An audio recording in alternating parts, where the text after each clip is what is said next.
health experts are pushing back on McDonald's menu items, highlighting their potential to support balanced macronutrient intake.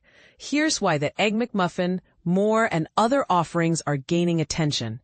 The Egg McMuffin, packed with eggs, a high-quality protein source, and whole-grain toast, offers a solid foundation for muscle repair and satiety.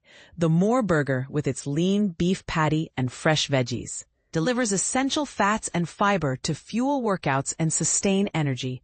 However, critics argue that these choices may not suit everyone's dietary goals, especially those seeking low-fat or high-protein options. But here's where it gets controversial. While these items are nutrient-dense, they often contain added sugars and unhealthy fats, which could negate their benefits for some individuals.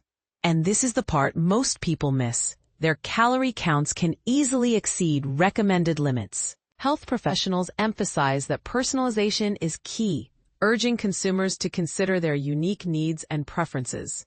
Yet, the debate over whether these meals are healthy versus unhealthy remains unresolved. But what if your body is different? Should every meal be viewed through the lens of macro balance?